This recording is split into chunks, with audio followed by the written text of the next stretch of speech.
So if I want to apply Gauss's law and find the electric field at this point P, I need to find the flux through this Gaussian surface.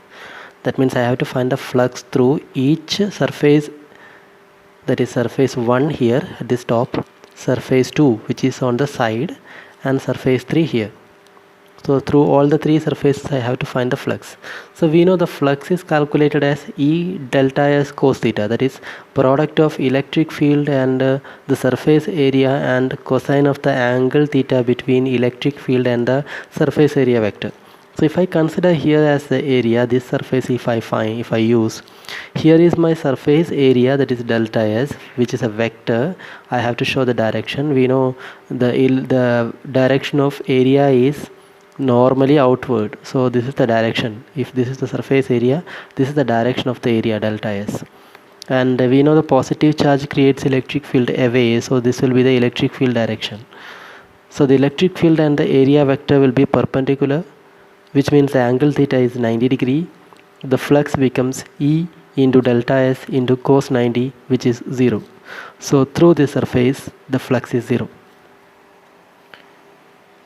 Consider this surface, that is surface 3, the flux through this area, that is again electric field is acting away and the surface area is normal to the surface. So again it makes an angle 90, which means here also there is no flux. Now only the flux in this part is flux through this side, and we know the side area of a cylinder is 2 pi RL.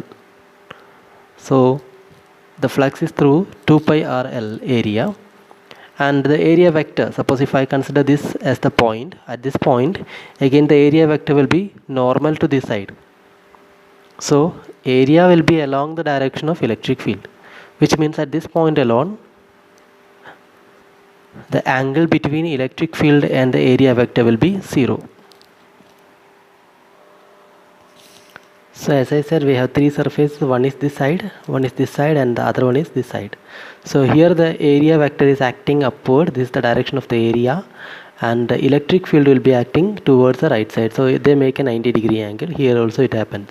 The flux through this surface and this surface, if I mark as phi 1, flux is represented as phi 1, and phi 3, they will be 0.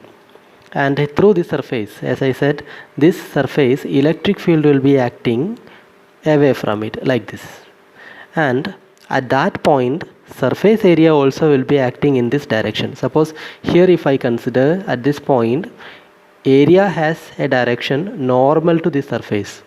So for a curved area like this surface area will be acting like this, normal to the surface, perpendicular to the surface. So at this point my surface area and the electric field will be in the same direction. If this is the direction of electric field, the same is the direction of the area, which means the angle theta is 0. So the flux is only through this side, which will be E into delta S into cos 0, which means E into delta S. E into delta S means the area of this side, that is 2 pi RL.